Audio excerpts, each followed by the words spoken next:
Do you suffer from perfectionism, or even worse, perhaps you even identify as a perfectionist? I am a perfectionist. If yes, there's an interesting paradox about perfectionism that you're probably aware of, which is that while perfectionistic thinking, the target is to perform at our best, paradoxically, it actually lowers our performance and sometimes even pushes us into inaction. And so in today's video, I wanted to talk about the topic of perfectionism as a former perfectionist myself, so that we could get a little bit more clear about how it works. And my aim for you is that in this video, you're going to walk away with some nuggets that you'll be able to apply in your life to overcome that perfectionism and to become much more aligned with your capability of being a peak performer. So if that's something that's interesting to you, then I hope you enjoyed today's video and you get a lot to apply in your life from that. So, like I said earlier, there's this paradox of perfectionism that is that our intention that drives perfectionism is performing at our peak, but actually this perfectionistic thinking patterns cause us to sometimes judge ourselves and beat ourselves up a lot, and sometimes even push us into inaction because it's not good enough. And so if you listen to your language patterns, there's a couple of language patterns, thinking patterns if it's inside your head, or actual communication patterns if you're expressing your thoughts externally, that would signify that there's someone is operating a perfectionistic program and using perfectionistic thinking patterns. Some of the words might be words like best. So I'm doing my best. I want to do my best.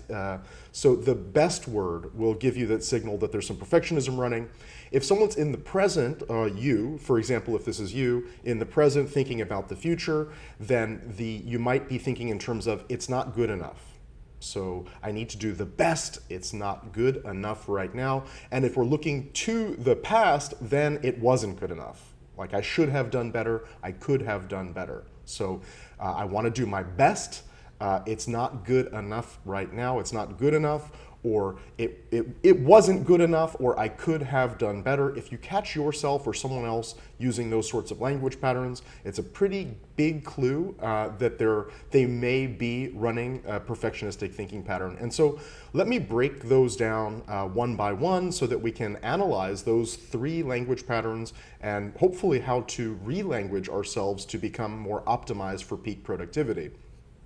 So, well, let's start with the present. So right now, it's not good enough.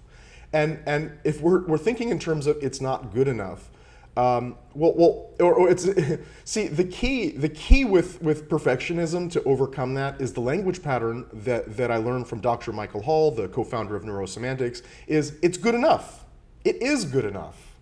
It is good enough to release into the world right now. It's good enough. As you can see in this video, I mean, I'm not perfect. I'm kind of doing this live in one take on the spot. It's not going to be perfect, but I know that what I'm releasing right now is good enough and it will make an impact. It's good enough for now. It is good enough. And when we operate from that it's not good enough standard, well, that brings in that best language pattern, because it's not good enough compared to what? It's not good enough compared to what? And I want you to take a moment and think about that. It's not good enough. What I have right now is not good enough compared to what? Because a lot of times as a perfectionist, what we do is, as perfectionists, when we operate using perfectionistic thinking patterns, what we do is we imagine this ideal potential future where everything is perfect and good, and we compare ourselves now at our current level of development and capability to this ideal that perhaps is something that would take 10, 20, 30 years of practice and implementation. And if we're comparing it with other people, it's not good enough compared to other people. Well, it's the same thing.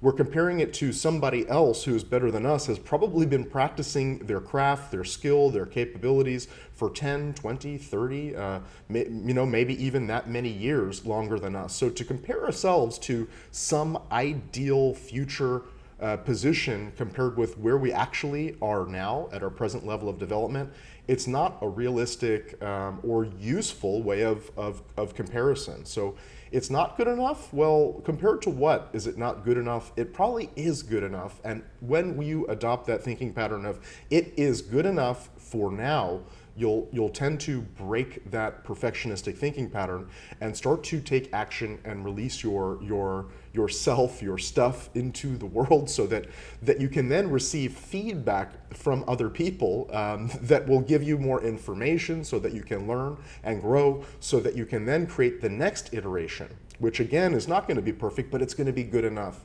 And that's another interesting thing about perfectionistic thinking patterns, is that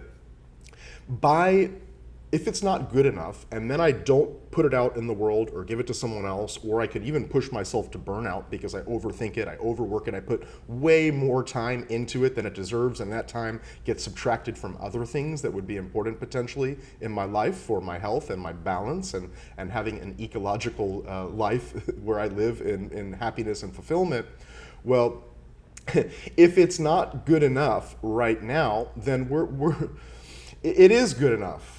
It is good enough. And so setting those boundaries, it's good enough. I have another video, I'll probably link to it around here, or you can message me if you want to learn more about that, is thinking using optimization as opposed to using optimization thinking as opposed to perfectionistic thinking, which is I'll dedicate this amount of time to this activity. How much time does this activity deserve?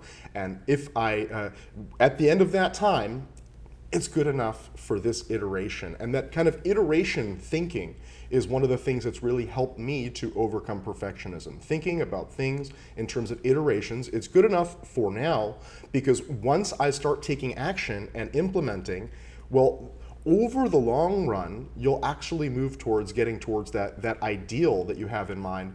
But it's through releasing these imperfect iterations they're good enough along the journey that you receive the feedback to improve your skill and performance, so that over time you actually, the paradox here is that when you release perfectionistic thinking and you get into the frame of mind that it's good enough for this iteration, it actually allows you to get closer to that perfectionistic ideal and achieve that intention that you have, which is to perform at your highest and best performance. So I just want to take a moment to look at the past. When we look back at our past experiences and go, I could have done better. I could have done better. And here's my question for you is, really, could you have? Could you have? And the answer is no.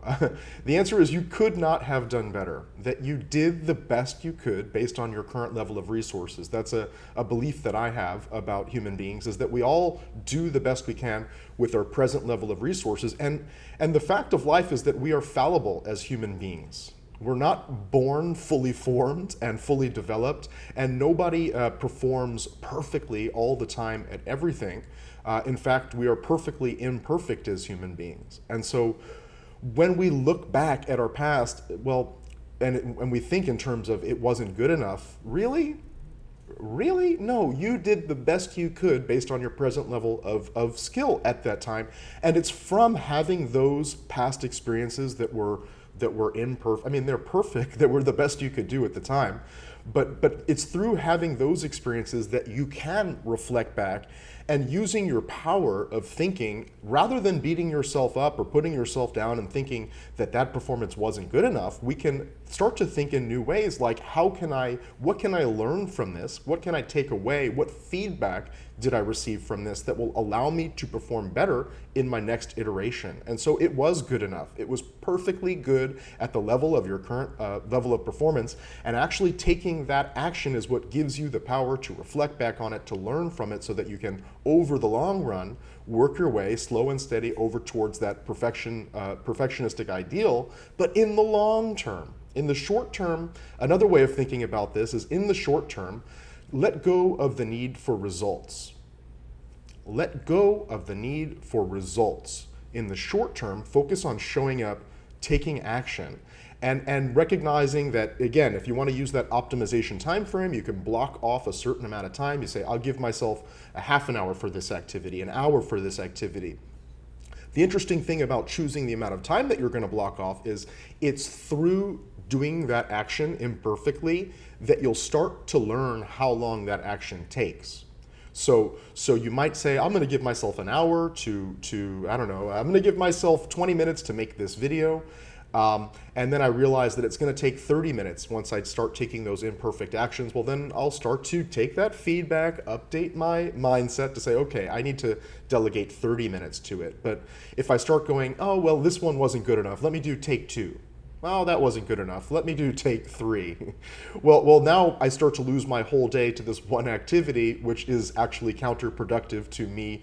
First of all, moving towards my ideals, because it's through publishing this video. Again, I'm using this as an example, but you have whatever your activity is. It's through publishing it that I'll receive the feedback, and I can rewatch it in my memory, or actually in the computer here, that will give me the feedback to let me know how to improve myself in the long run. So in summarization, the language patterns of perfectionism shows up as the best. I'm aiming for the best. Well, and the solution, a more healthy, more productive way, and actually, ironically, the way of thinking that will get you actually closer to that best in the long run is it's good enough.